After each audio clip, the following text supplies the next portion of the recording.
Okay, welcome back to this second session of our workshop. We have 4 panelists this afternoon, and I'm not going to introduce them because we've already introduced ourselves, and I don't want to take time to do that. But I will simply point out that they will be speaking in the order that they appear in your program. So the first speaker will be Rajender Bishnoi, the second of the Bishnoi movement in India, and the second speaker will be Emmanuela Opoku from Nigeria, from Ghana, from the Center of Sustainable Development Initiatives, and then David Garcia, and then Sumshot Khular. And I'll invite the first speaker, Rajender Bishnoi, to begin his remarks. Yes, my topic of today's workshop is Bishnoi movement. The fact that world is discussing rural sustainability in a concerted world level effort is indicative of the magnitude of the crisis the rural countryside world over is facing. Question of sustainability of rural life is fundamentally a question of survival for the rural population around the globe. While we talk of rural sustainability, we are not just talking about a village, district, state, country, or a continent only. The crisis is all-encompassing. It is a crisis because majority of humanity dwells in the rural side. The urban part of the world sustains on the rural side. If rural side is in a crisis, the urban part of the world is only inches away from that crisis. Rural sustainability is thus a question mark on the sustainability of the life on the planet Earth, and thus has now become the biggest challenge of mankind. The question mark arises out of the visible factors like climate change, global warming, melting glaciers, rising sea level, emission of CO2 and other greenhouse gases, natural disasters, increasing temperature of ocean, earth and air, shortage of fresh air, land and drinking water, food and ecological imbalance, wars and violence. None of these crisis factors are created by God or nature. They all are creations of human being. Out of 8.4 million yonis, as per Hindu belief, only human being is the one that is harming the environment and causing danger to life on this earth. And the growth, the human greed inherently wants more production, or in other words, there is an imperative to grow, and the growth imperative threatens the rural areas, and that is the place where the process of growing takes place. There is a limit to growth in the natural process, but human greed is not bound by any limit. In short, this is the root cause of rural unsustainability. Our ancestors have been living peacefully and happily for thousands of years as they are living in harmony with nature. We need to learn from them. I came here to present a case of sustaining rural life in accordance with a precept of a Bishnoi in a Bishnoi village in Rajasthan, India. Hence my subject is Bishnoi movement. This movement started more than 5 centuries ago, when no one was worried about rural sustainability and environment protection. During the dangerous drought in the Thar desert of western Rajasthan in year 1484-85, environmentalist Saint Guru Jamboji saw people moving out with their animals to Gujarat and Malwas areas. He asked the reason of this displacement and its solution as to what could retain them in their native place. The poor people told him that if they get food for them and fodder and water for their animals, they won't leave their native place. Guru Jamboji was born in year 1451 in Pipasar village of Nagaur area in Rajasthan, and while grazing cows and goats and living with the mother nature and with meditation and supernatural powers, he fully understood the reason of droughts and knew the solutions. He saw the people being selfish in nature, cutting trees and killing animals, and hence damaging the ecological balance of nature, setting in a domino effect for further droughts and sufferings. Jamboji was a visionary who could foresee the dangerous impacts of overexploitation of natural resources. He promised the people that he will give enough grains, water and food for them and their animals, and arrange for rain and good crop if only they follow his instructions. People already impressed by his wisdom, welfare attitude and kind nature and his divine powers, having seen some of his miracles, trusted him and stayed back. He distributed grains, fodder, water, and other necessary things as drought relief measures. Simultaneously, he propagated a way of life in harmony with nature so as to make the rural life in the desert livable and self-sufficient. Thus, this new way of sustainable life and eco-dharma called Bishnoism was founded in 1485 on a sand dune called Samrathal Dhora in Rajasthan to impart the knowledge of the art of living and salvation after death. Guru Jamboji issued 29 commandments to follow and further satisfied their doubts, questions and concerns through speeches which are preserved as Shabad compiled in a book called Shabadwani, which is considered the fifth Veda by Bishnoi community. Guru Jamboji himself planted trees, constructed ponds, opened animal shelter centers, started food distribution centers to lead by examples. Based on his own teaching, do yourself first and then preach. I will list out Guru Jamboji's commandments and teachings which are very much relevant for environment protection and sustainability as these were 5 centuries ago. Be faithful and ethical, be content, perform havan, keep water and water banks clean, be forgiving in nature, be compassionate for all living beings, don't steal, don't cut green trees, get food from your own hard work and earnings, be vegetarian, don't use drugs, don't kill living beings, keep clean environment, keep fast at least once a month, control lust, anger, greed, attachment, ego, etc. Guru Jamboji prescribed a simple and natural life in tune with the nature for his followers. His teachings not only helped in sustaining the rural folk in the desert condition, but were also very useful for the contemporary world suffering due to intolerance and violence. Protection of green trees and protection of all living beings along with vegetarianism had a salutary effect on the flora and fauna of that countryside. From his Shabads, following teaching also had profoundly influenced the Bishnois in sustaining the rural life much more amicably while adding to their good health and enriching them with additional resources for living being on honorable life. This universe is created by God himself. God is present in all of us, air, water, earth, cloud, vegetation, mountain, sun, river, sea, etc. All are God creations. So we should not harm these creations. Why you kill animals? If you torture and kill animals, your end time will be very painful. Why you are cutting forest trees?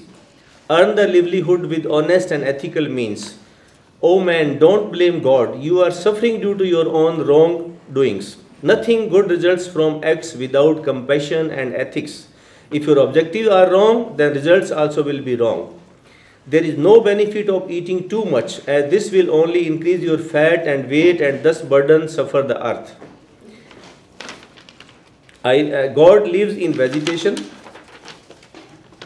Nothing accompanies you to the next world except your good karmas. You didn't awaken in time and hence you are in big trouble now. With God's grace, rain occurs and fill ponds with water. Even if you are thirsty and dying, then it is your own fault. Nature gives grain, milk, yogurt, butter, dry fruits in plenty, but even then you are hungry and dying, then this is your own fault and mismanagement. Like your own body, animals do have their body. Then why you kill them? This is not right. Why you are not compassionate towards living being? If you keep the picture reverse, then how it will filled with the rainwater? Definitely there will be destruction if you don't follow God's and nature's rules. If you kill living being, then it is hypocrisy only and no amount of your spiritual sadhana or worship will result into your salvation. Sins cannot be hidden for long and holy and good works will not be defeated. Control your lust, anger, ego, greed and attachment. You should always donate while you can, but donation should be made only to the deserving. Why you kill animals? Just for your greed, profit and selfishness. Eat and enjoy food naturally received from nature and live simple life. Control your desires and be content. Be true, honest and content. Be simple, simple life. Eat simple food, wear inexpensive clothes, drink clean water, do your farming honestly within your limits.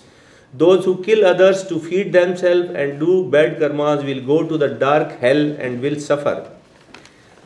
So this type of teachings Guru Jamboji have given in Shabadwani. And Guru Jamboji intelligently included rules and teachings related to environment protection and conservation in the Bishnoism to tackle the natural calamities in the form of drought and to protect human wild animals. Bishnois have been following Guru Jamboji's teachings, continuing Bishnoi movement for last 530 years. They live very simple life. They don't waste anything. The grains or vegetable, fruits received, they all are utilized, recycled. They are used for the other time. Rainwater is collected in specially made underground water tanks. They sacrifice their life to protect trees and animals. The biggest Saka sacrifice happened in 1730 when 363 Bishnois, they led their life to protect green trees in the area called Khijirli near Jodhpur. So Bishnois have been true environmentalists, and they have been following their Guru Jamboji's teaching more than 530 years.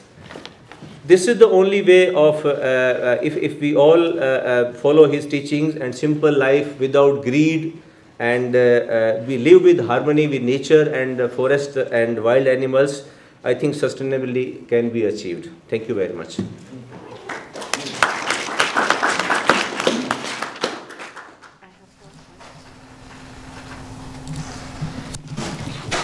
So I'm presenting on subsistence farming and sustainable livelihoods. It's a case from Northeast Ghana. I'm Emmanuela, Opoku. So this is my presentation outline. For the want of time, I won't go through it.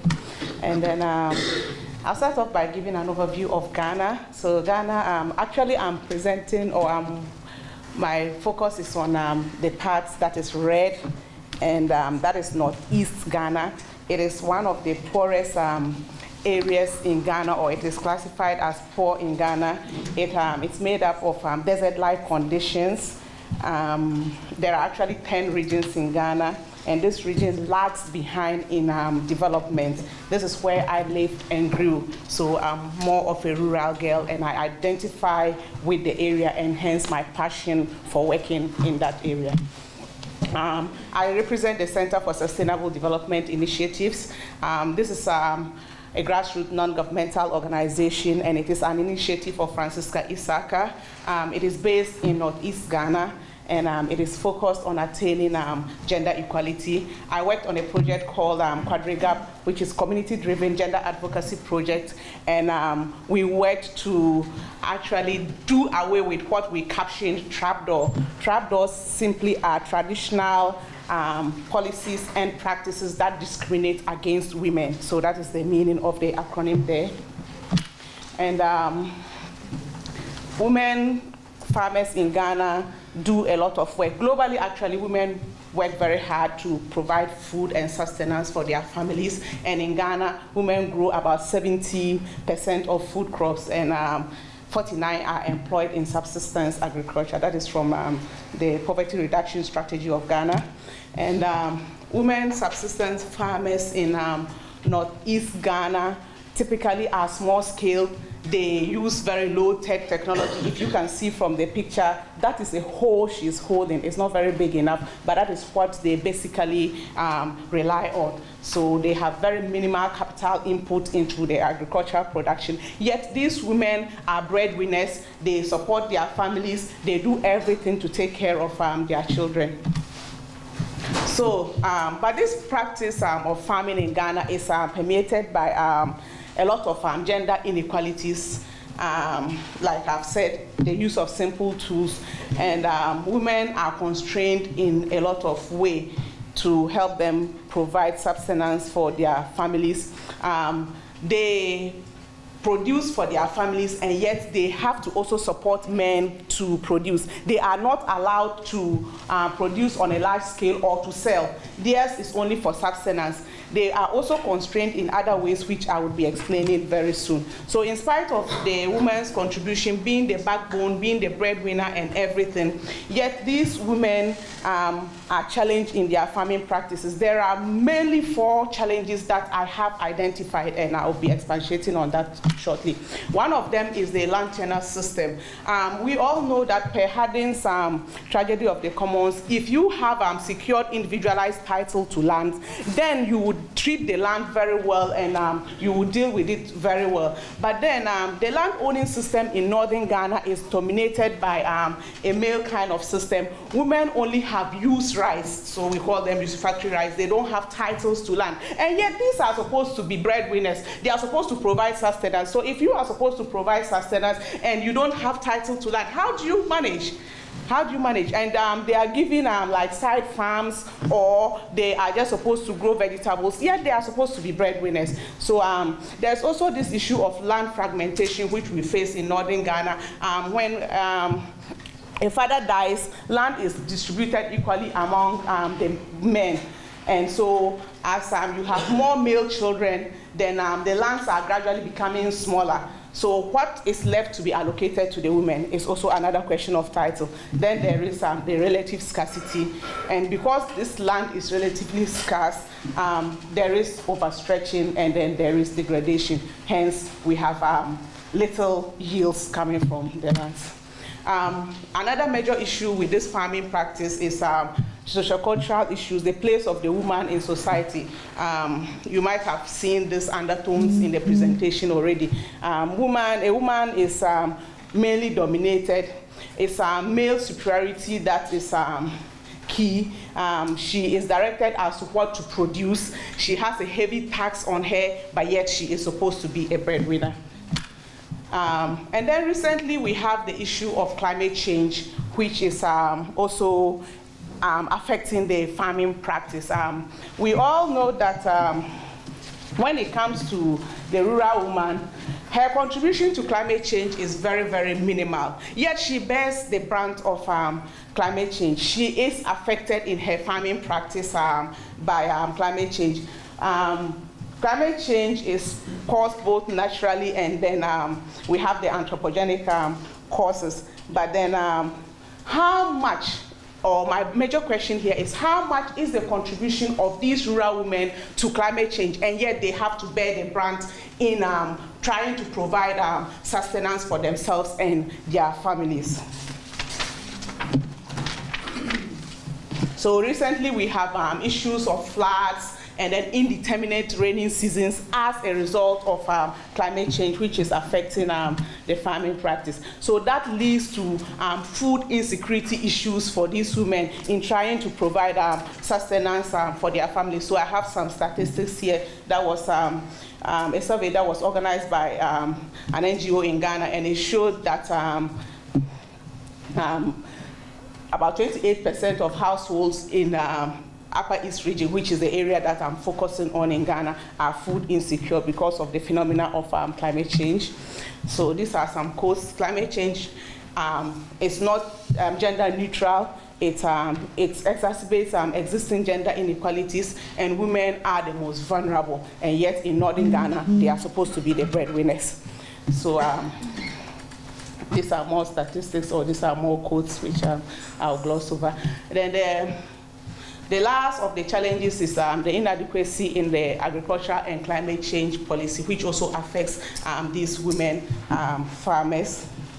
Agricultural systems, or the agricultural policy in Ghana, only favors mechanized form of farming, and this is dominated by the men. So you can only get, let's say, credit for farming if you engage in a mechanized sort of farming, using of chemicals and then high-yielding varieties, which these women don't have access to. But these women are well endowed in indigenous forms of farming. They can use the mulch, they know how to make food right from the scratch and all that. And yet they do not, or their voices are not heard in policy. So that is also a problem there. Then climate change policy in Ghana hinders mostly on encouraging adaptation strategies and mitigation strategies, and not encouraging adaptation. So what is the difference? Mitigation involves trying to reduce reduction or trying to reduce the emissions. But we all know that these women don't contribute much to these climate change emissions, but then they have the local knowledge to adapt to climate change. So why doesn't policy focus on adaptation rather than these mitigatory measures? So that is also another thing that is hindering their sustainability and in trying to meet their livelihood needs. Their voices are not included in the climate change policy.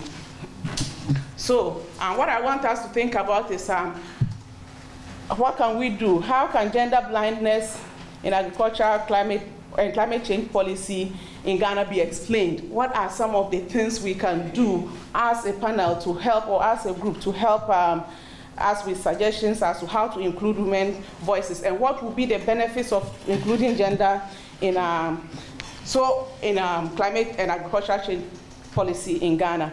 All of the 4 challenges or issues that I have mentioned contribute or exacerbate the existing policy levels in Ghana. And you can see that the trend is that poverty has been feminized in Ghana, and especially in northern Ghana. So Lenton and Parker argue that women do a lot of hard work, and yet they are the world's poorest, or they come to the very low when it comes to having possessions. So they continue to expand. And this has also been backed by research by Riaro in Ghana, that the peasant woman in Ghana is faced with a lot of poverty, said that she cannot even provide enough sustenance for her family. Because of that, agriculture is becoming highly unreliable source for sustenance for these women and in achieving sustainability. And these women are looking at other sources or other alternatives to meet up their livelihood needs. They look for off-farm employment, they engage in petty trading, and yet they also do not have the skills to, let's say, deal with this petty trading, or deal with the accounting that will come with this petty trading to enable them to sustain their families. So there also there is a challenge. So the recommendations are that we should streamline agricultural, climate, and land tenure policies so that we can accommodate the needs of women. Women should be given basic education, which should be a priority for our policymakers. And then in some areas, there are cooperatives, and these should be strengthened. So, thank you.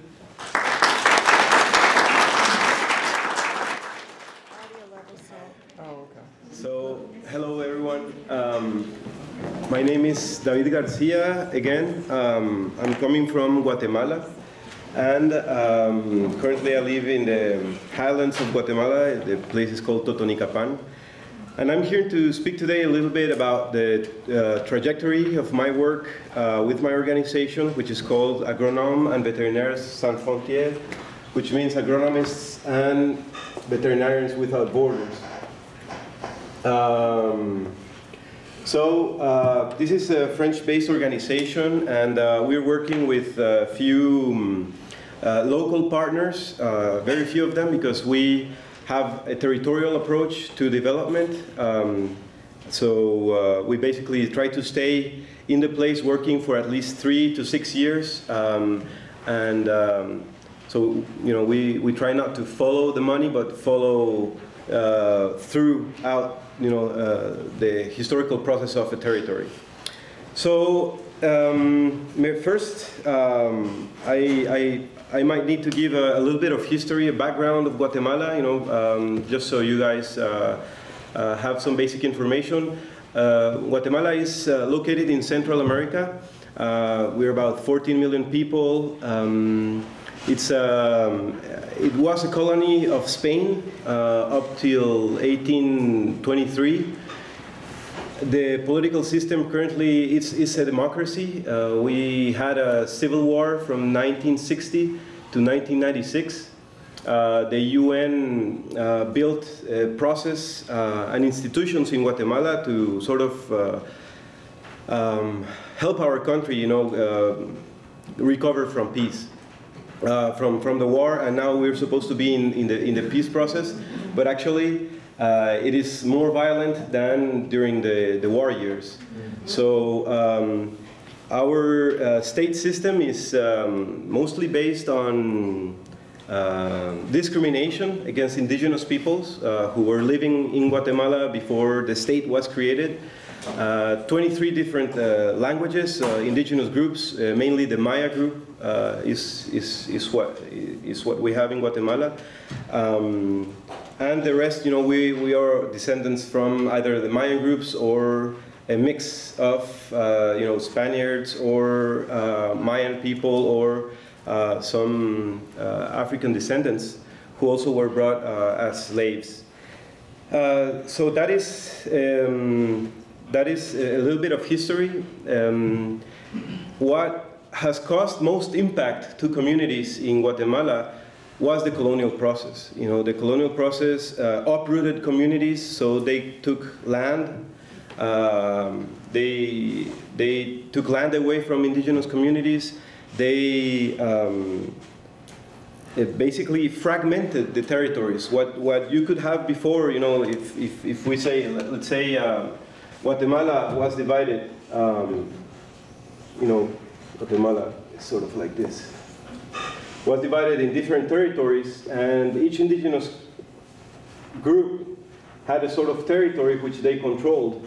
And what the colony did was they broke down these territories up to the point in which today we believe that only communities, not the territories themselves, it's communities that the basic building block into which we can gain back the territorial organization of the peoples. So what we have today is fragmented territories that have been uprooted, that have a lot of difficulties exercising their rights. Of course, we also have poverty, which is an impact of the colonization process, and also of the processes that followed the colonial period. So what does this mean, in communities today? So if we had the Spanish colony, then we had what was called the institution of the state in 1823, right? So the state was created in 1823 on top or over the indigenous territories. And what we have today is, I want to focus on two things. First, our simplified, sort of what Emmanuela was describing, simplified agricultural system, which are basically now people are only growing corn and beans. Beans much less now, and it's mostly corn. Why is this? Well, I'm going to delve a little bit on those reasons. And the other thing is that people lost or are losing their capacities for managing forests. So forest management, the management of their own forests under their own visions is what is being lost. So these two things are affecting communities quite a bit, and this is where we are focusing right now because it's basically what their livelihoods depend on. So very much like our keynote speaker was describing, communities in Guatemala are losing their capacities of living because these systems have lost sense and have lost the capability of adapting themselves. And why is this? So as an international organization, we work with local organizations. So we have our local partners who want to work here to recover these systems. So we have local partners. We don't do work, we don't implement the things, but we have local partners, right? So, and we have here the communities. So these communities, like I was saying here, that were fragmented from territories, this is where our partners are working. So what do we find here? We have basically local NGOs who have their own teams. But the interesting, or I mean the difficult part is that these teams mostly are young people who have been educated in the university system, and it is difficult for them to think or rethink these systems, because actually this agricultural system has been simplified by the Green Revolution itself. So universities who are training these teams actually are producing the knowledge to simplify these systems. And when I mean simplify, I also mean destroying these systems. Telling, for example, farmers that they need a special seed, that they should be more productive, that they should use more chemicals, more fertilizers, just products that they need to buy from the system that is producing, like for example Monsanto.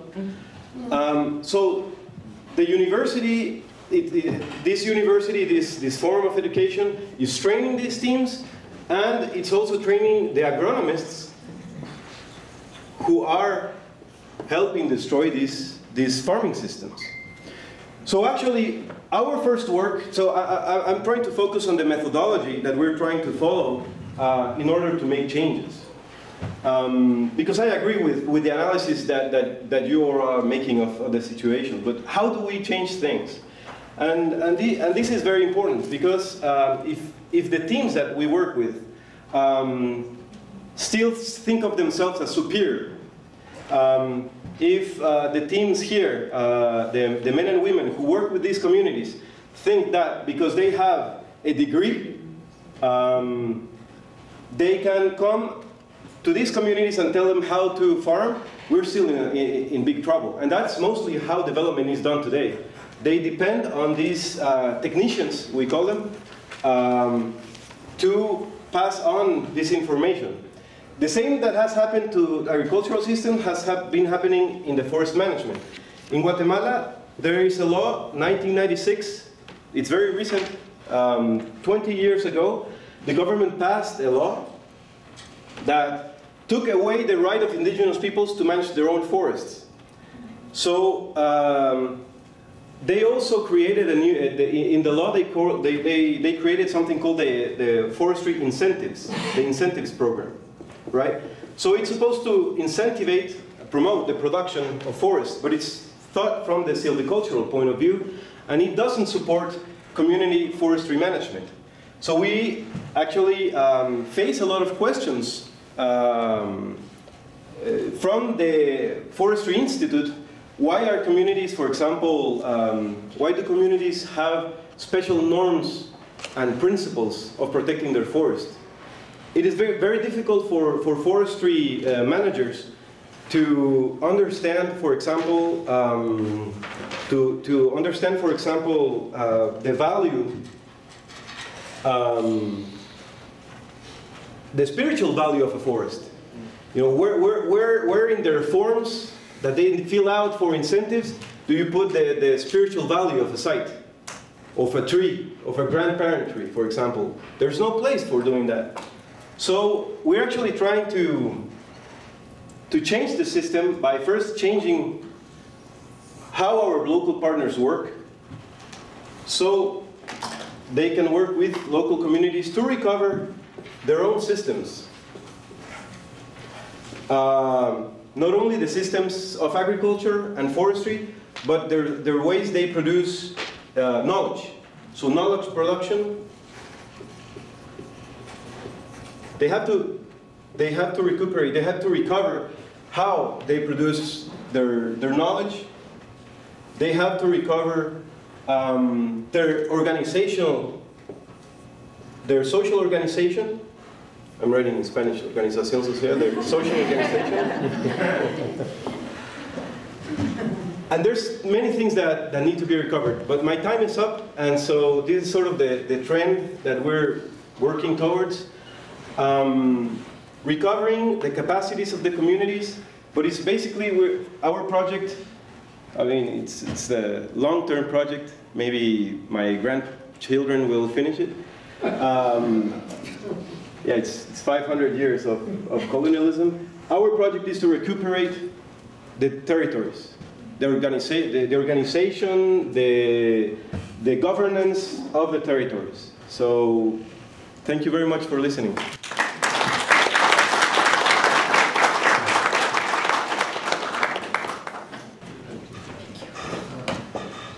Welcome to the Northeast India.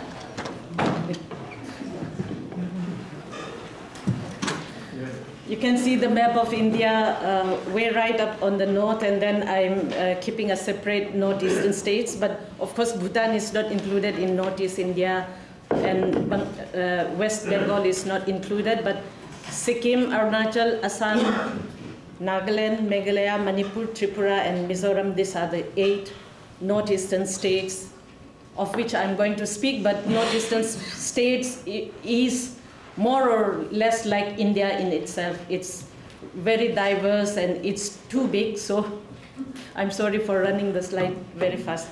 The people, you will find around over 300 different tribes that live in these 8 states, and you have a beautiful landscape which is covered with the mountains and the hills. Of course, in Manipur, we have few of the valleys. And the kind of agriculture that we do is the Jhum agriculture, which is on the left. Yeah, and then the other one where you can see the water is the terrace farming. Here, you don't need any machines, but then a bullock or a cow that will be used. And here, women and men work together in all this, both the fields. These are the 2 main sources of livelihood for the people there. So as I said, Northeast India is one of the most biodiversity hotspot as of now today, and it is really endowed with rich mineral resources, whether forest or all form of lives, and then the rich traditional knowledge that people have and still people practice is one of the knowledge that people handed over down from generations till today. But in the recent past, we see a lot of challenges that are coming up into the region, because this is one of the region, the 8 states are one of the region that is left unexploited, where you didn't have companies coming in or people invading those forests. But due to the globalization that is happening or the development-induced projects and the invasive technology, a lot of changes have come about. So I'll be speaking of now coming back to Manipur, which is my state, which has 35 recognized indigenous peoples which speak their own languages, having their distinct traditions and customs. In the 5 hill districts, we have all these projects which are all the hydroelectric projects or the mining. We have chromite mining, we have the bauxite mining, and oil explorations that are coming up. And this Chakpi River is one of the river in my district. Chandel is the name of the district. So you can see the length of the river here, which will be covered by the dam once it is built. But people didn't stop the protest. The protest is still going on. It is going to be all earthen dams, which will be also not long-standing for the future. But the government has really gone ahead trying to construct the dams in all these places. But if we see of the states in, going back to the map, in Sikkim there are more than 60 dams that is proposed. In Arunachal, 65 dams which the government of India has signed agreement with the multinational companies or the companies within India. So the numbers of dams that is coming up in Arunachal, Sikkim, Manipur, that is really going to be a massive destruction to this forest and the livelihood of people who are living today. So I'm not going to read what are the concerns, but we can see from the pictures that people are not idle, but people are actively protesting against these dams that are going to come up in their own localities.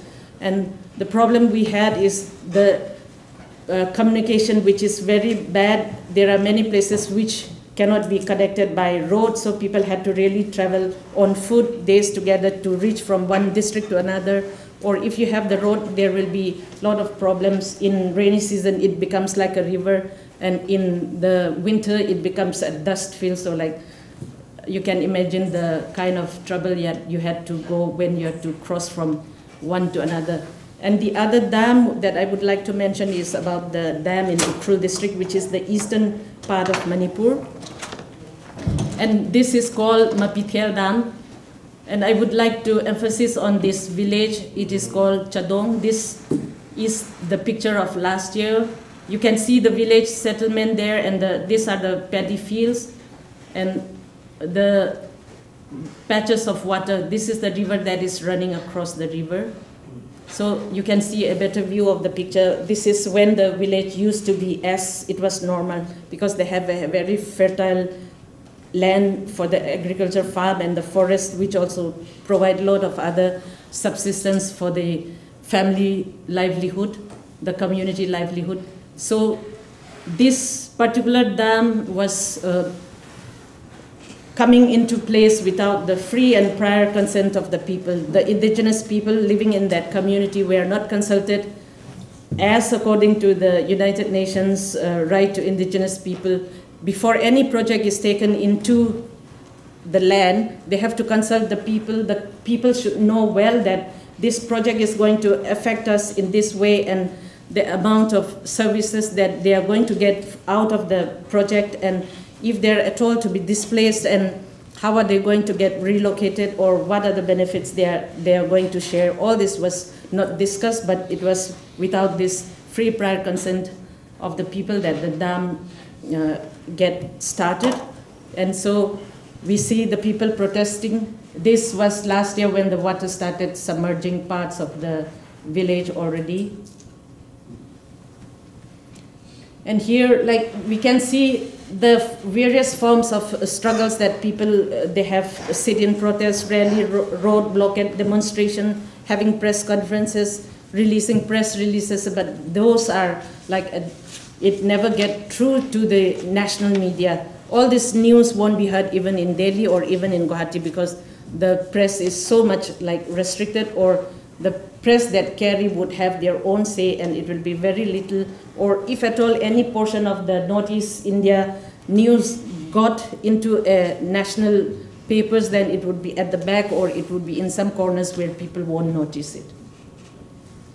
So this process, especially for the Mapithel Dam, the people, after so much of interaction with the government, they at last agreed to form an expert review where they would review back what would be the impact and how they should go about it. And they carried on the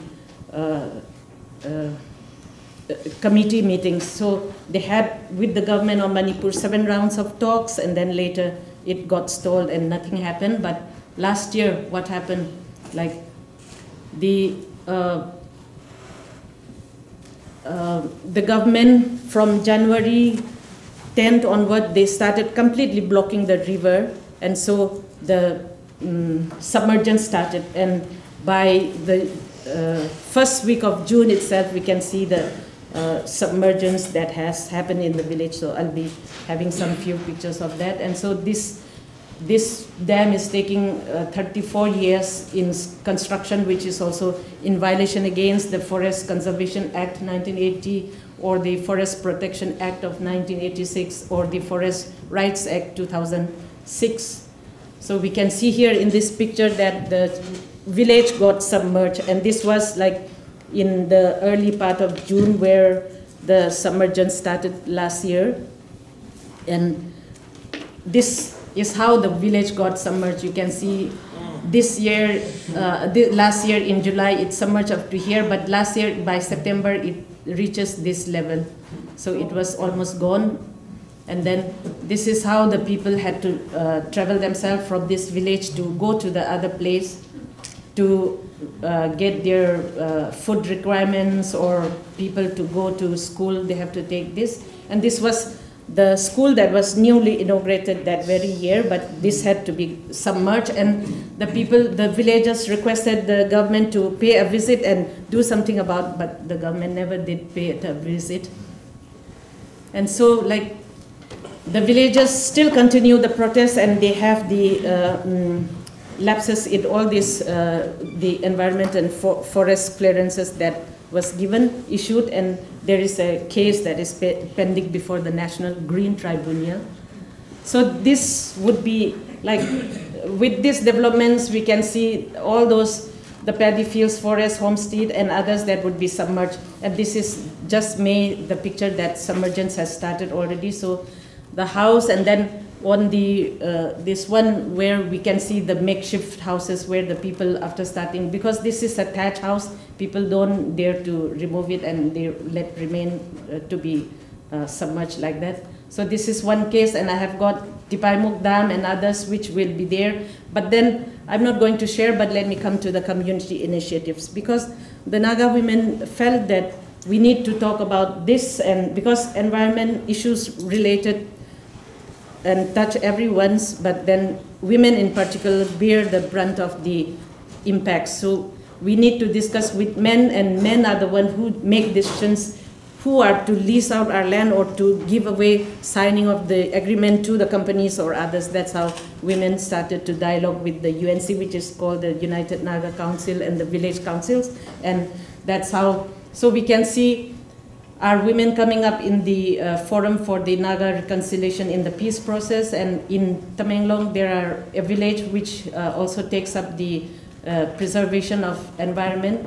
So I would like to stress, to continue this, I don't want that my presentation ends here, but then how do I connect with people who are present here, who have similar issues, or who can be a strength to me, or who can we lobby together? So strengthening of women's role initiative, exchange learning, exposure to good practices in the region or elsewhere, then campaigns, advocacy, which we can continue. And also in the ground, we have to involve all the stakeholders. Thank you.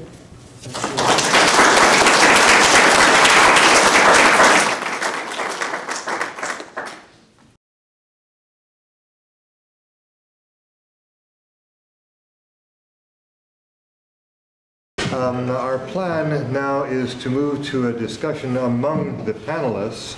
So I'll ask David to take a seat, but it occurs to me that there might have been some terms or some ideas that might be foreign to some of you. So I would like to invite you to ask any factual questions, and I'm going to ask one and then answer it. I'm going to ask one of Mr. Bishnoi and another of Opoku. He mentioned that Jamboji's writings is regarded by the local people as the fifth Veda. So those of you who don't know what the Vedas are, I will explain, you can correct me if I'm wrong. There are 4 Vedas, that is 4 writings of ancient India, called the Rig Veda, the Sama Veda, the Yajur Veda, and the Atharva Veda. That are regarded as inspired, as authoritative, as reflecting reality. So they have the highest prestige in Hindu philosophy and Hindu religion. And so the writings of Jamboji are regarded as the 5th Veda. In other words, another revelation. Would that be correct? Okay. It just occurred to me that some of you may not know, coming from other cultures and exploring other cultures, what the Vedas are. But it's very important for the Bishnoi. And then I would ask Emmanuela if she would explain briefly the distinction between, I know the answer to this question because I've worked with her, mitigation and adaptation. Okay. So mitigation in climate change involves actions that are intended for the reduction of the climate emissions, whereas adaptation refers to responsive adjustments to the environmental conditions. So with the Global South, women we don't contribute a significant proportion of these emissions. So I suggested that we encourage adaptation instead of mitigation, because our contributions are very minimal we shouldn't target the emissions, but we should rather target the effects, because we don't have the financial capabilities to, deal with the emissions. But then we need to live, so adaptation would be our way. So, for instance, the Ghana government can outlaw the use of refrigerators. They often get recycled refrigerators from the U.S. that use PCPs, so that they can outlaw that, which on the face of it looks like a very good thing, but it doesn't have much impact on the life of women who are actually bearing the brunt of environmental degradation. Are there other factual questions that just something came up that you didn't understand that would like to ask any of the panel members? Sumshot, I wanted to make sure if India has signed the 169 Convention of IOL. No, India had signed the 170, but not the 169 ILO. It's not signed. What's the difference? Especially the 169 deals with more with the indigenous peoples, and then it also had to do with the land and resources. And the free prior informed consent also deals with that. So it's not an obligation in India to hold the companies. How do you say in English? Free prior informed consent. Yeah, you cannot. Okay, any other question? Yes. Just to clarify what we're speaking of, is this under the United Nations, these resolutions? IOL. The International Labour Organization, yeah, it's part of the UN, of course. Thank you. Okay, we now invite the panel members to address questions to other panel members. We'll start with Mr. Bishnoi.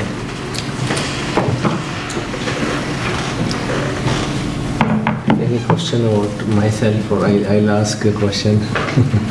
You need to speak louder so we could all hear. All right, okay. And maybe, perhaps you could stand while you're speaking. Fine, okay.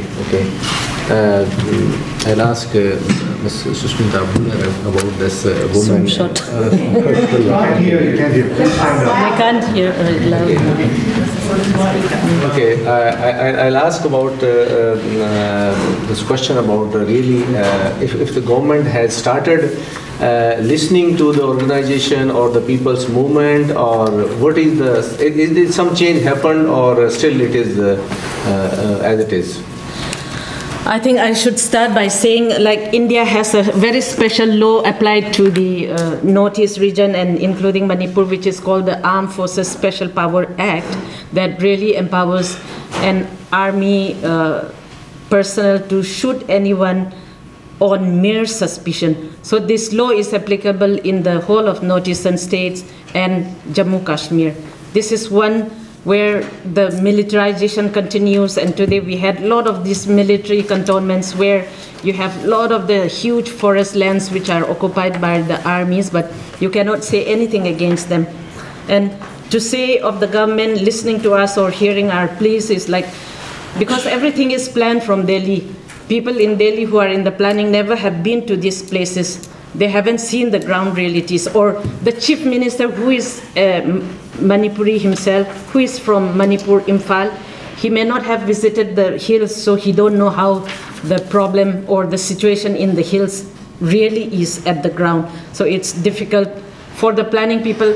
They sit in their rooms and plan, but the plan never matches on the ground what are the need realities of the community. So like it's quite hard. And then as of now, like the people in Manipur are protesting against the 3 bills which will be, like if it is passed by the Indian state, it would displace or take away the land of the tribals, which basically means your survival is not there. You will become a refugee in your own land.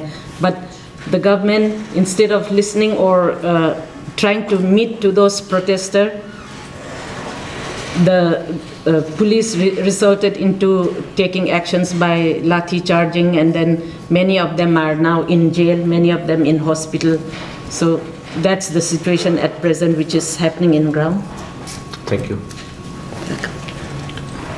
Okay, I'll ask a question about that your movement. You mentioned about the Maya group, actually, the indigenous people. Louder. Stand up, please. Okay, indigenous people, Maya group you mentioned actually. So if their own, whatever their views, your views are their own views, or they themselves actually are happy with the colonization, or they are now, what difference they found? You, one side you mentioned that the people are more suffering actually than at the period of the colonization. So what is their own views actually, people, what is their views about this? So, yeah. Colonization, first, I think what is the most worrisome or the biggest impact is that it changes your mindset. Okay. They make you lose your self-esteem. It makes you lose your way of thinking. Like I was saying, the way you find ways of resolving, issues, your own issues. So it is difficult at the moment because the development paradigm that capitalism sells to you, many people are agreeing with it because that's what they've been taught from school since they're little. They tell them not to speak their language because Mayan language is that's something of the past. You should begin forgetting your past, and then you can be more modern, the paradigm of modernity, of development.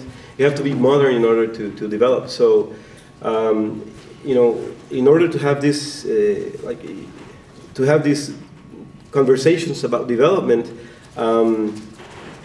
we have to use processes of reflection, processes to recuperate, because there are cultural the systems, it's not that they're intact, but they exist under these veils of symbolisms. So let me explain that. For example, Catholicism was brought and was imposed in communities. And the gerontocratic groups, the eldermen, became the leaders of the Catholic groups, the cofradías. It's an organization form that came from Spain. So they adopted it, but it's the elders that adopted it. So the elderly-led system still worked. So there are things where you can recover their cultural values. It's not at all lost. It's just the way we need to find ways of helping them how to recover. Basically, it's how to wake up, because this is like a profound sleep in which the peoples are, and they have to wake up and say, we have been living a dream that is not ours. It's sort of that. It is a little bit difficult to explain because it's not that we're imposing ideas on them, but we're trying to wake them up. How do you wake them up? Put questions in front of them. Okay, good, thank you. You mentioned about the women empowerment. If the government has started doing some rules to empower women legally, or it's still a struggle? Well, it's a struggle for northern Ghana, especially because Ghana is made up of two distinct zones, if I would put it that way. We have the southern part of Ghana, which is more developed and more empowered, and then the northern part of Ghana is mostly rural. So government has policies to empower women in terms of education, in terms of access to health and other things. But when it comes to the sociocultural issues, it is the pertaining culture that dominates in whichever area that you come from. So for instance, in land owning, the culture in northern Ghana is that women cannot own land. They only can have use rights, and that is permitted by the male class. Yes, and then in southern Ghana, women can own lands. So, but then we have a land administration project that is trying to streamline policy such that women can have access to land, but it is not readily acceptable by the existing culture. There is still that friction. Yes, so that is the situation now. But government is doing everything in its right to help, to upgrade women and but culture is resistant. And that is what I mentioned as the trapdoor for the northern women, the traditional practices that are working against the women in the north. Thank you. Okay, we'll ask Sumshot to continue by asking any questions of the other panel members. Raise questions, discuss issues.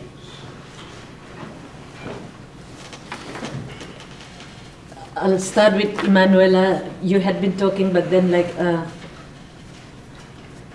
in terms of the when women earns and then when they have the resources with them, are they able to decide themselves on how would they spend their money that they the income that they earn, or that too is controlled by men?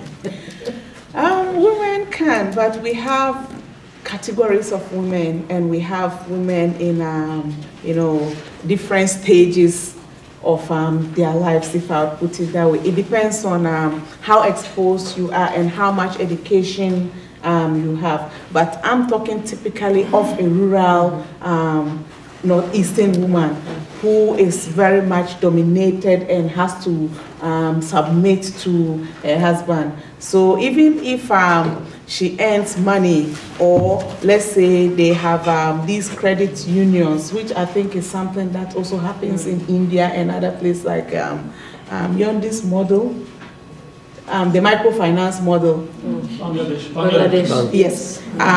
Yes. So if that is working in, let's say, northern Ghana, which actually does, still the women would seek permission of their husbands, or they would declare what kind of income. So I mentioned in my presentation that even when they run businesses, let's say they are gradually drawing away from agriculture and looking for other sources of income to sustain their families. They engage in petty trading, but they do not have the requisite skills to man businesses. They will still ask questions of their husbands and male members of communities, and that will still keep them in the trapdoor. Thank you. This problem is everywhere actually. Okay, so there are a lot of things in common in a lot of developing countries. Then Bishnoi, can you tell a little bit about the Bishnoi movement? Is it within Rajasthan alone, or you have Rajasthan, Gujarat, where the Bishnoi? Well, it started in the Rajasthan because Bishnoi started from there, and but they have moved to Madhya Pradesh and Haryana, Punjab also. But still, I think they keep these values in them. Whatever the way or whatever job they are doing or business they are doing, but still they keep those values. It may not be possible actually to embrace the tea or to get ready for the sacrifice for the tea, because now we will not get that chance. But still, what they do, they have the alternative ways, like they start planting the trees, they start protecting the trees. That also they consider as good as the protecting a tree in the old times. So they have been living with their values in different areas as well. Thank you. And David, the case in Guatemala, the forest management, as you said, how are the in the recent time after your intervention, what are the progresses that you see communities taking initiative from the partner plus the local communities in coming towards the management part, trying to regain the earlier lost territory or whatever? So I think due to climate change, forests are getting sick, and before the communities, because of the 1996 law, they were afraid of dealing with the sickness, because sometimes it requires to log down a few trees. So that was not permitted. Last year, for example, after we did all the work, then a community asked the permission to chop down the trees that were sick, and they said the state system said no, you can't, and the community said, well, we have to because we need to save our forests. So they went up their mountain. They chopped down the trees as their grandparents did, you know, to keep the infestation down. And they did it, and then they told the government, we did this, you know, without your permission, but we had to, and you know, if you don't want to have the dialogue with us, it's all right, but we're doing it anyway. And you know, the government, so the officials said, well, it was sort of illegal, but we understand you. That's what they said. So, you know, that it's not really progress, but you know, from the dialogue or the recognition part. But I think it's a progress of, you know, gaining the self-esteem and saying, well, we just need to keep going. If the government is not going to listen to us, we'll just keep going. So I think that's a little bit of progress. Good initiative. Okay, David. Yeah, well, mine is a little bit of comments, you know, regarding women, because I see sometimes, I feel many times, but regarding the issues that you have been addressing, how do you feel? I think that women are usually victimized when there's something like uprooting through dam construction. They're more victims than men are, and it is sometimes like that, but but sometimes women are also part of it's a critical part, they're a critical part of the solution. So for example, when we try to recover agricultural systems, it's women that have been still working the traditional agriculture and the seeds, the traditional seeds that they use, it's women that have been keeping them. I don't know if you feel that is the case. What is the role of women in moving forward?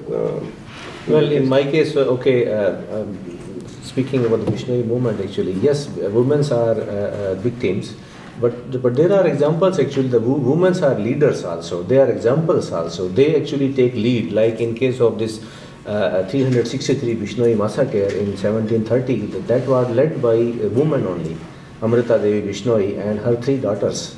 So they can change the world also. They can lead actually.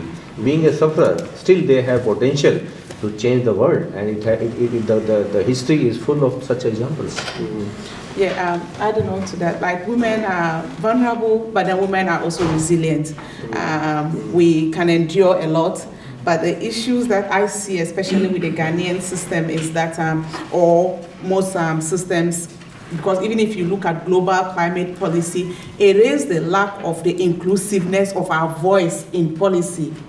It's mainly because of the way we are tied down to a lot of issues that we have to take care of. Our work is not considered work. We don't get paid for this and all that. The social issues is what is tying us down. But we have the indigenous knowledge. We are resilient, and we can help change the world, and we can sustain livelihoods. And on top of that, still keep the household nicely clean. I would like to add, yes, women are the survivor, the victim and the survivor, and they are also leading the campaigns in many cases. And as I said, you mentioned already, like in all those upbringing the society, keeping the society, when the society is in conflict, when there are wars, it's women who go out first at the forefront to bring peace, to negotiate peace between the two warring communities or whatever. And then they also go out another extra mile to reach out to the others. And like the case of mine in Manipur or Northeast, we have, on the other hand, we have the Indian strong army, and we also have the armed groups that are in the community or who also operates there. So both ways we have to face them. And in those, we have to be very careful. If not, like many times there are women leaders who got kidnapped or who got being like picked up for being an activist or being vocal for all these issues, but then women never give up. So I think the most important thing is that women should really also, like, as I said we come from a very patriarchal society, and in Meghalaya people say the Khasis and Garos are matrilineal, but when it comes to land holding, it is always the uncle or the brothers who would have a final say.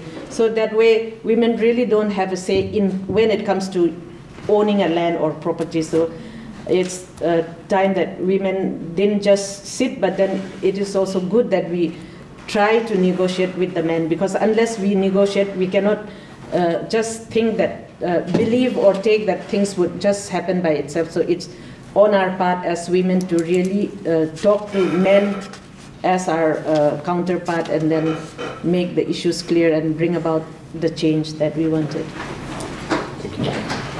Okay, Emmanuela, would you like to direct questions to the other panelists? He talked about living a wholesome life that could bring about sustainability, but I think for the want of time, you were not able to spell out. Could you tell us some of the things we can do in terms of our interactions with the environment to, bring about the sustainable lifestyle? Fine, yeah, that's a good question actually. There were some, because of the time I left, I couldn't... Can you repeat the question? Yeah. Can you repeat the question? Yeah. Yeah, he talked about things that we can do in our lifestyle to, bring about sustainability, but because of time, he didn't expatiate on the issue, so I was asking him if he could throw more light on that. Yeah, that way, like, because of the village life, it is dependent upon the farming and the animal husbandry. So there are resources in villages too, and if we just circulate those resources and generate the revenue from those resources, then sustainability is possible in the villages also. So like utilizing, like in Bishnoi cases, because it is in the desert area where the water is very deep and it is very scarcity of the water. So what they do, they collect the rainwater and they store the rainwater for years to come. Maybe the next rain will come in maybe 5 years or 3 years or 4 years. So they store that rainwater and they live with that rainwater. Similarly, they do with the vegetables, with the fruit. What they do, the vegetables, they dry up the vegetables and they use those vegetables throughout the year. So many things, even like they don't waste anything of any fruit or vegetable or their part. That will be second part of the waste part of the fruit or vegetable will be used for the food for the animals. Still, if something is left out as a carbonic waste, that is used as a manure, as a compost manure. So it is a matter of knowledge actually, or to inspiration that if told, so the resources can be circulated among that, and they don't need to depend. Now the solar energy has come, so they don't need this hydel plants or the big dams, or they can survive with the solar power as well. So it is a matter of actually the traditional knowledge plus this technology and the science. If it is combined properly and it is utilized, so it can be used, and we have been doing actually. Bishnois have been doing in desert area. We don't have water for us, but still you won't believe that we leave the water for the wild animals. And people say that, okay, if you your wild animals will spoil your crop, that they will spoil your life. So, but we know that, we have experienced that. No, we never have any damage from the wild animals. We consider them friends. So it is a matter of experiment. It is a matter of living that life. Then you realize that the sustainability is possible in those areas as well. Yeah, when I think of your response, it takes me back to Ghana and like rural-urban migration. If we are able to adopt a model like yours, where I come from, which is kind of desert-like conditions, then we can cut down or we can beat down migration, because a lot of the youth would usually go to search greener pastures elsewhere, because in the dry season or in the lean season, there is really nothing to do in northern Ghana. But then if we can live the kind of life and be able to recycle and use all of the resources, store them according to season, then we can curb migration also. It's so possible. Your question to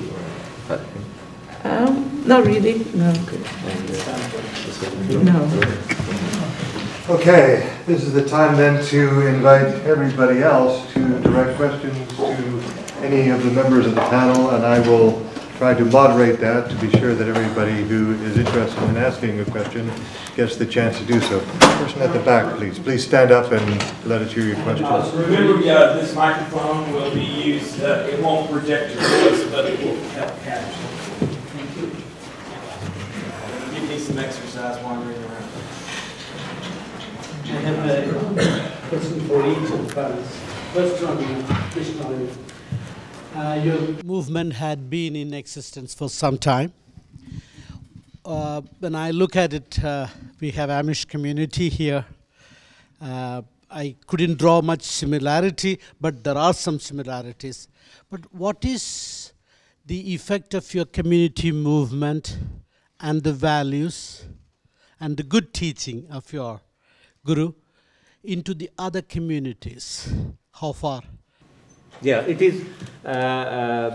It is impact on other communities as it is not religiously. They will not accept that as a religion or as a sect actually, but as a way of life. There is a change actually. So they also like Bishnoi. They also love animals and they also support our agitation. So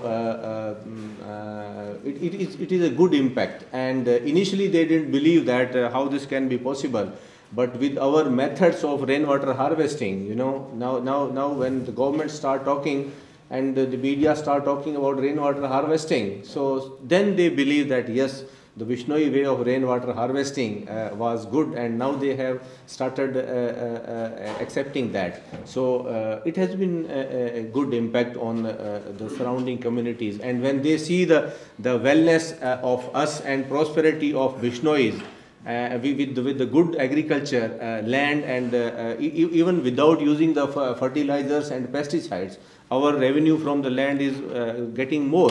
So now they have started realizing, and they also started adopting those methods which we have been following.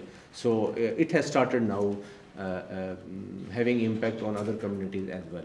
It is a positive impact. Have you done any work to take this one on a policy making level with the government? Well, because of the population, we are only maybe 2-3 million Bishnois, and we have been started that. But what we start only something when happens wrong in our area, like you might have heard the Salman Khan case actually.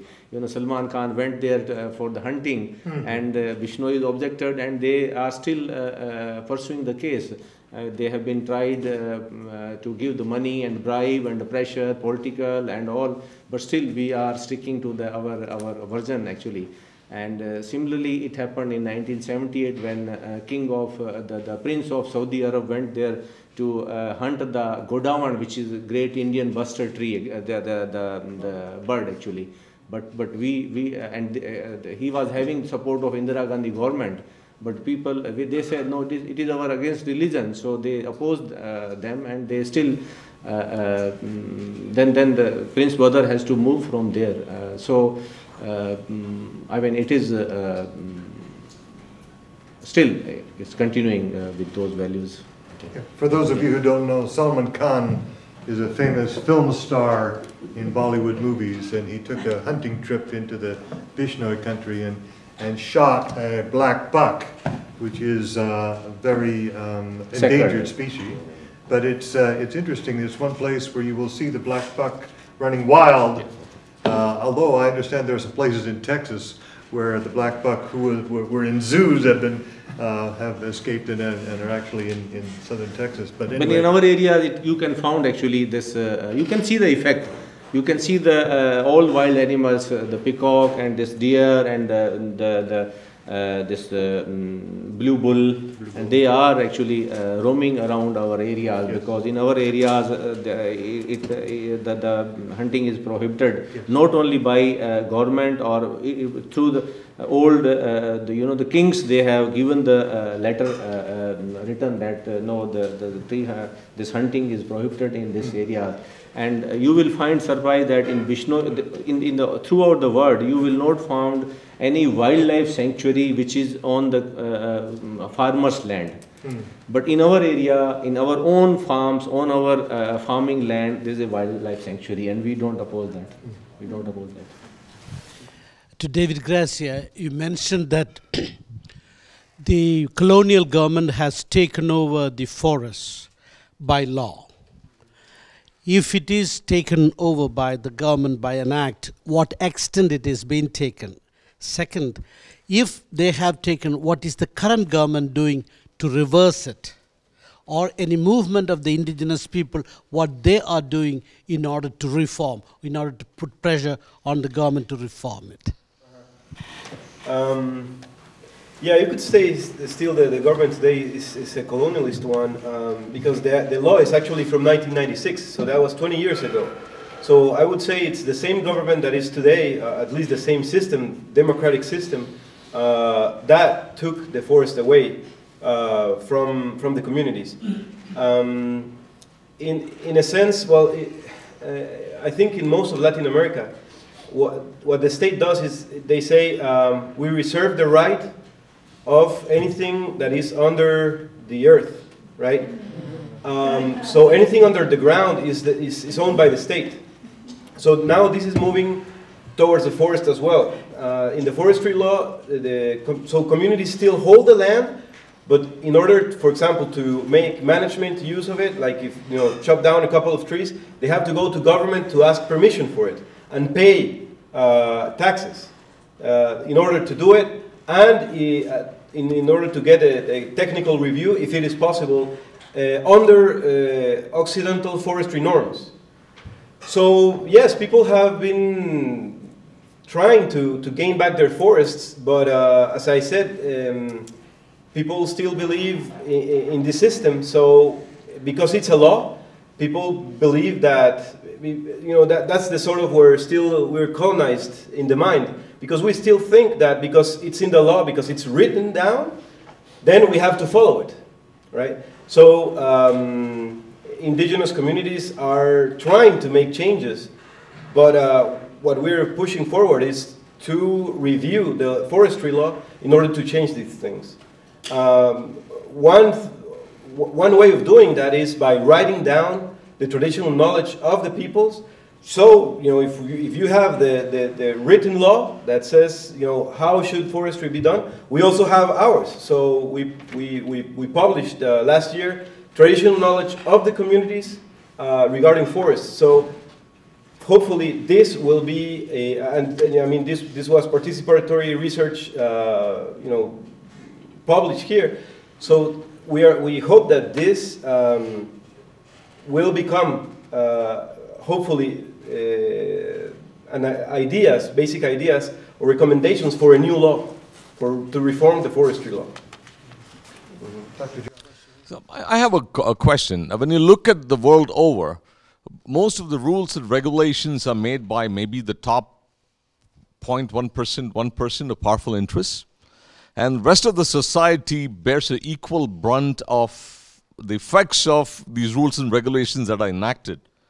So given this reality, I'm a little confused because this is not my area of research. What I'm confused about is speaker after speaker said women bear a disproportionate brunt of these policy decisions.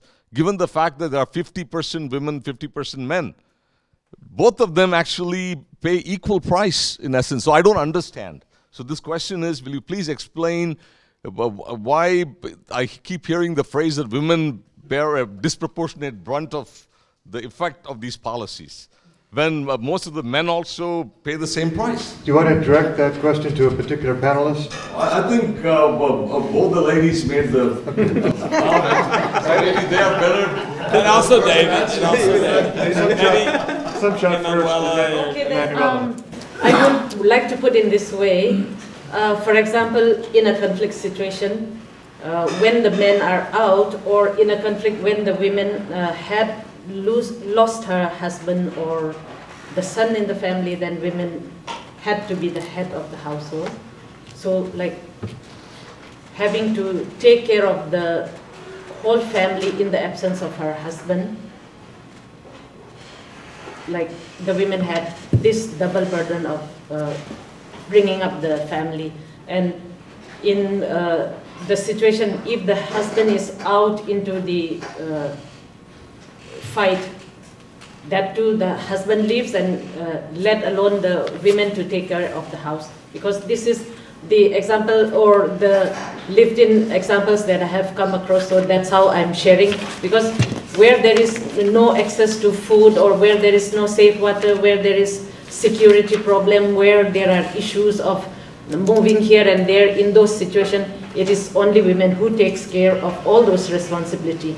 So that way, when we look at large, how the women really suffer in ground when things happen, like men to an extent have faced, but then when it comes to your sanitation, for example, we got displaced, and when we are in a makeshift camp or in a refuge camp, then like there will be just one toilet, and the sharing of all those things, the amenities that are available, and what you had. So I think it also differs there, because women really had this problem, which is personal, which also is political. Yeah. May I add to the answer, since there was some question? Okay. Yes, I will answer that. You see, in majority of cases, these strong hands in search of job leave the house. It is women who has ultimately the policy that we impose, they have to face. Number two is, in many cases,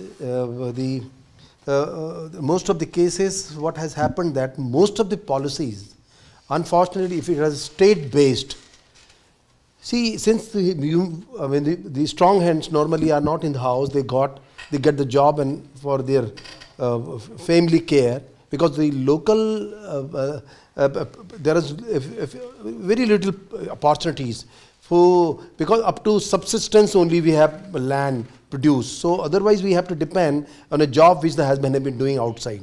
So ultimately any kind of policies that come, they become the victim. That is the majority of cases in Himalayas. Because we don't have strong at all.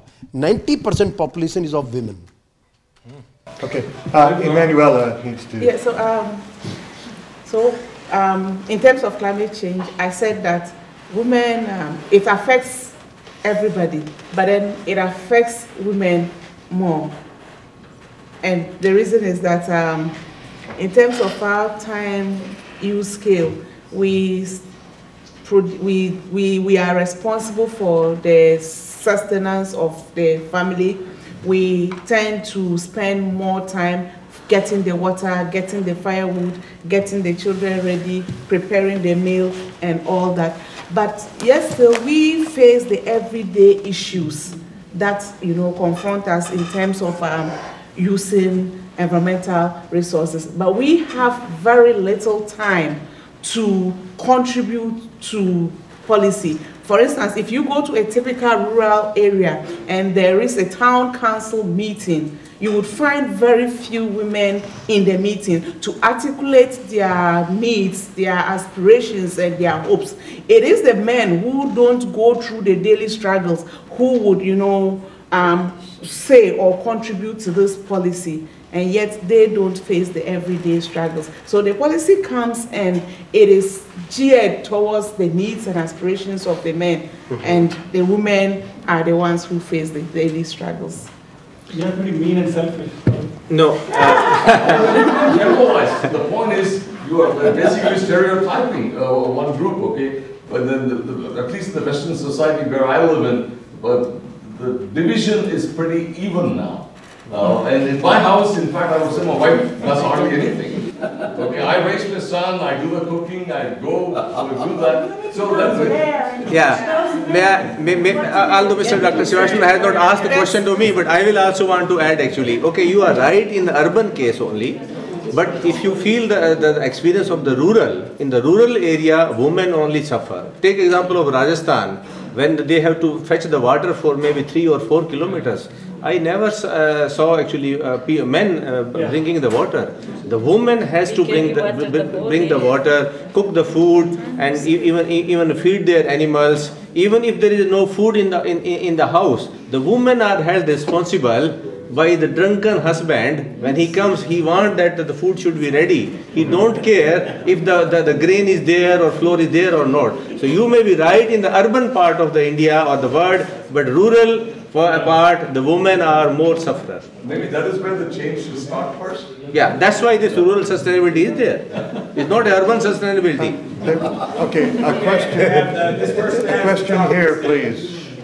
Yes, go ahead. Hi, Dr. Srinivasan, I think it's also... You got to speak louder. Yeah. The microphone is just for the media, it's not for us. Okay. I think it's also true for urban people. If you are looking into, like I think I belong to the urban society, there is difference of pay in America as well. So most of the people in America who are in urban society also face these issues. Stereotypically, this has been the case that women have been dominated over, and that's in our minds, and that has happened for centuries. And you know, you cannot refute that. And then the same mentality still continues. Even if, like, my sister goes to work, my brother-in-law also goes to work. But when they come home, my sister is still supposed to take care of her household, which my brother-in-law, even if he shares, he will still not be able to compensate for the role of my sister, who is a mother to 2 kids. So if you are looking into like equal distribution, there is a reason why women need to get, you know, they need more help, and it is not like a fairy tale thing that men and women have equal rights and responsibilities, and it's an equal division. Therefore, everybody should share like equal, you know, privileges. That's not true even in urban society. My question or my comment was not that they were doing equal. It's a disproportionate brunt. So I don't think equality is possible across the board. There are many, many problems. And I do agree there are many situations where that is not there. But I was just asking a question about the disproportionate brunt. And I said, I don't know this area, so I would like to know why you use that phrase. That was the question. Yes. I'm not contesting that there is inequality. Okay? That was not the purpose of the question. My question was, they use the phrase disproportionate brunt. So my question was, why is that being used? No. There's a couple of, I saw Gordon had a question. Yes, so I want to take them in, I want to try to take them in order. Then the next person next to him, and then you. Thank you. Yes, I was going to make a statement to illustrate for what Emmanuela was saying, because I also come from Ghana, and I come from the same part of the country where she comes from. And to respond to the question of the disproportionate brunt, it is, let's say, take a typical day of a farming community, a farming family in a rural area in Ghana. Before, say, 4 a.m., the woman would have been up, preparing breakfast, and preparing food to carry to the farm. The man will be sleeping, wake up around 5, and then prepare. The woman will carry the child, if they have one, on her back and hold the food. The man will probably carry the farming implement, the hoe or the cutlass, the machete, and probably a gallon of water. They go to the farm. The woman is also working on the farm just as the man is working on the farm. And so if you look at the labor, amount of time spent in terms of labor output for that period up to where they are still working on the farm, you would say that the woman would have worked more than the man. And so if there is some policy that is now negative to the farming activity, the woman then suffers more because of the burden of that daily activity. And then I have just only narrated up to like half a day. The day hasn't ended yet. The woman will have to stop probably sometime what she's doing in the farm, go and look for firewood because they don't have gas or electricity to cook. She'll go and wander around and fetch dried firewood. And she will carry that to the house. And when she gets home, she will have to go and fetch water because there's no running water. You have to go and fetch water from the single borehole fitted with a pump in the community, in the village. And she has to queue to wait for her turn to fetch water, carry it back to the community. So if you look at, and meanwhile, someone said a drunken husband. By that time, the man would have come home, probably go to the nearest Pitu house, local brew, to go and relax and drink some Pitu. And then he'll be expecting by the time he comes home, probably around 6 p.m., 7 p.m., food will be ready. And so this is the typical kind of like, if you like, a daily narration of what happens, for which reason, if there's a bad policy, that affects farming or agriculture, or there's an issue of climate change that affects agriculture, the woman suffers the proportionate burden.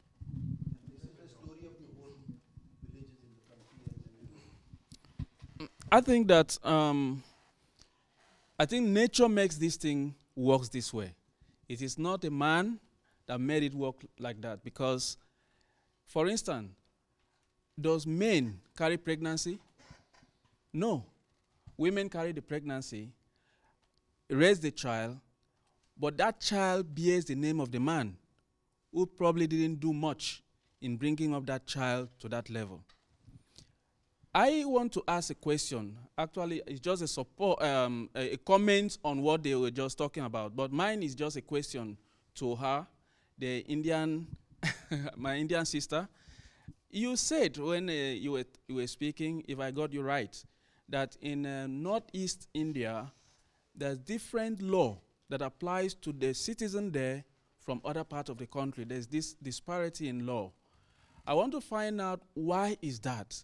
Is it because of their religion? Is it because they are minority in the country? Because in my country, Nigeria, in the northern part of the country, we have what we call Sharia law. And in the southern part, there is this common law. So that we could say is because of the religion. There is nothing anybody can do about that. But if yours is not that case, is there anything the parliament is doing to address that disparity so that everybody will be able to practice and also have the equal rights in the country, instead of having different laws applying to different people? Thank you very much. Good response. Please. The Armed Forces Special Power Act was enacted in 1958, and that had been applied to the northeastern states and then Jammu Kashmir, because in Jammu Kashmir or in Northeast India, we have for example, the Nagas who wanted to have a separate nation, or many of the people who want to be independent, having their own governments and to be alone or away from India, has a separate nation. So that was one beginning, but then later on it went on, and then it extended to Punjab and others, but all the rest had been removed from those, but still it is applied in Jammu Kashmir and in Northeast India. As the government says, it's the places where there are law and order problem situations, but the people are put into conflict. The state, in a way, makes the people fight amongst themselves so that people have no time to raise question to the state to give good education, good health system, or provide whatever is needed to the people. And a series of these issues have been raised even at the international level in the UN, and then the United Nations had asked India to give a report on what is the situation exactly in Northeast and Jammu Kashmir. But the Indian government had to respond in 2007 in their report to the Human Rights Council, saying that in India we don't have any form of conflicts, but it's just the law and order situation which the UN is getting a report of. So there are a lot of international campaigns going on. People are campaigning at the grassroots to remove this law, but the law is still in place. Okay, Maria. I'm going to change a little bit the subject. And I have a question for David. I have a question for David. Colombia has been at war more than 60 years. And like Guatemala, our government is now negotiating peace with one of the guerrilla groups in Cuba. And the government is now talking a lot about Guatemala as a reference, specifically regarding the forest governance, including the guerrillas that are going to come back into society after the peace is signed. And well, there's a lot of questions in Colombia at the moment, and many people fear that the peace signing will affect environmental resources. And I would like to know if, as the Colombian government is saying, Guatemala can be a reference for Colombia in that sense, and how in the framework of what you were talking, how did the peace sign of, in Guatemala influence the forest rights of indigenous communities in Guatemala? Well, it's a complex question, and but I think both things are related. Well, the forestry law is 1996, and the peace agreements were also 1996. What is interesting is what followed peace agreements. After peace agreements, there was a whole neoliberal restructuration of the state that came after.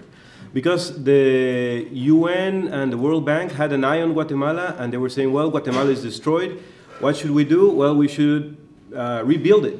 But what are the plans to rebuild it? And who designed those plans? I think that should be the question. Who is designing the plans to rebuild Colombia, for example? So in Guatemala, the plans were done by economists who thought, neoliberalism should go into Guatemala, and that, every resource should be put forward for development. But development for whom? So for a few people, for private entrepreneurs. For example, one important element that came after peace accords was the land administration programs that the World Bank financed. Not for free, for $60 million debts. We currently have 2 debts, so right now it's $120 million debts.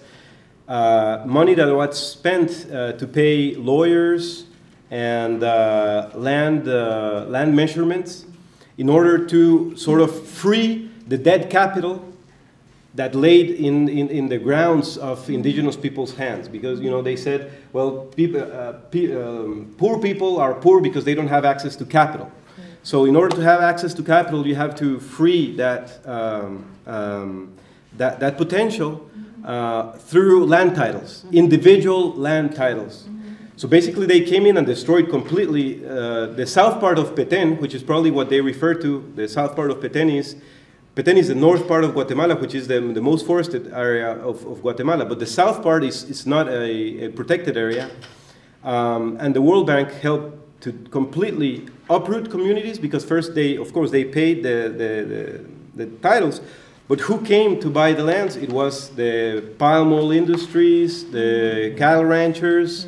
And so quickly, yes, the land market took up very quickly. And in that sense, if you measure that the land market system, it was perfect, because everything began working there. But in favor of who? So now we have seas of palm oil.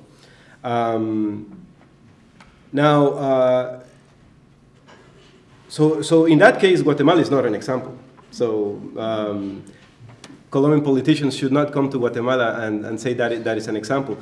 If we have good examples of forestry governance, it's because of the resistance that indigenous communities have done. For example, where I live in Totonicapan, but this is a 400-year, 500-year struggle in which they have kept their own norms and principles of how to protect the forest. For example, of providing free service for the forest, which is called cashcol.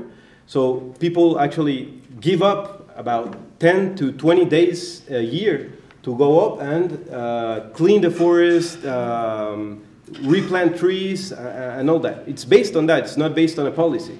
because this is older than even Guatemalan state, the traditions. And the most common example is it's ACOFOP, the Association of Communities of Forestry of Petén. But these are communities that came from the Yucatan Peninsula and Belize, and then settled in the Petén area. But they came 100 years ago, so it's again based on a cultural, even spiritual relationship with the forest. It's not based on policy. I would say if it's based on policy, the 1996 law in Guatemala, the forestry law, has depleted and uprooted families and communities out of their forest resources. So maybe they should look somewhere else. Any other questions? Yes, Stan. Yeah. Not sure how to phrase this, but I've been watching this kind of saga of the rural-urban, the struggles for a long time, and I wondered if the panel would comment on the the macro change versus the micro changes, and a lot of what we've heard today is more, let's say, more micro, maybe, if you allow me that. So when I'm in Mexico, a typical discussion in academe and these kind of meetings is that the micro is kind of irrelevant. I mean, academe in Mexico, typically a lot of people down there will give you a kind of, we're going to change the laws, we're going to do this and that at the macro level. And so the micro is somehow insignificant. With communication, and I'm looking for a silver lining somewhere here, that's what I'm asking, in the sense of with global information systems, and we know there's a lot of censorship in Poland and Russia and Turkey now and so on around the world, trying to block communication amongst peoples. I mean, there's the websites and so forth. Do you all see any hopeful signs on that front that something has changed in the last 10, 20 years because of better exchange information, things like this, or the global communication? Is that having any kind of, does that give you any hope for shifting these issues? Let's go through the panel and just get a short answer to that question. Well, I believe that there is a lot of sensitization. I believe there is a lot of sensitization going on with forums like this. People get to know what is happening where and what can be done to, alleviate the suffering of people. It is in the same way that in the developing countries, in my country, for instance, there are a lot of non-governmental organizations that are working to, strengthen and build the capacities of people so that we can alleviate this kind of issues and suffering. So forums like this and things that happen within countries, within communities, and within regions can actually bridge the gap. If got your question. You want to add to that? I agree with you. I mean, there's more information, and through more information, then supposedly we should have more action, but maybe not necessarily. I think if we lacked information before, today we have too much information. Where do we find the exact information that we need, and what do you believe in? I mean, what do you believe, or what you read is what you believe, and it's very difficult to figure out what is useful. For example, on the World Wide Web. And I think we might be more, we are strengthened by this information, but also the people or the projects that we protest against, they also have the capacity of informational technology. So they have their own channels, their own radios. They control radios. They control, and they do better at it because they can pay engineers, technicians to pass the information that they want, and then they still have the society thinking the way they want to, the way they want them to. So it's both ways. It works both ways. Technology is just just tool. You know, it depends who uses it. Sumshot, are you optimistic? I think I would put it this way, like to have international linkages and to collaborate, it's really like it enhances or it opens wider doors, but within the country or in the states, like where you have huge censorship, like certain, it can be institution that is powerful in terms of money or who has more power to control those. When they control those, the mediums of all this communication, then even if you try as much as possible, you won't get any information, but it will be always the information of that group which wanted to send out their message will get across, whereas the real ground situation may not get across, so it depends. Rajender, you want to add? Well, it's a start of this is like this conference actually this on rural sustainability in USA and in city like Texas. It's a good initiative. In such way, it is possible. The change can happen actually. It will take time, but it is possible. If the right people, the grassroots people, they are called and their knowledge is shared, their questions are actually answered. And so it is possible. It will take time. It is possible. And other tool is that okay, like Mr. Anil Joshi is supporting that. You know, having the vote power. If really we wanted to have the change and the laws to be implemented, then we have to consider that vote power. We have to get together the community and convince them and show them, and then to mobilize them to force the legislation and to force the government to implement those things. So I think it's through communication, convincing the people and updating their knowledge, sharing from the other people's how they deal, how they tackle. So I think it's possible. It will take time, but this is a start. This is a start. I would like to round out this section. We're just about finished, but I'd like to ask for a one sentence answer to one question that we have asked, and we have said that we're interested in. What is the largest challenge to the organization you work with? Could you put that in one sentence? Each of you? Okay, myself. The biggest challenge is actually the selfishness nature of us. Of human beings. Yeah, human being. We are very selfish. We talk double standard, and we think our own interest only.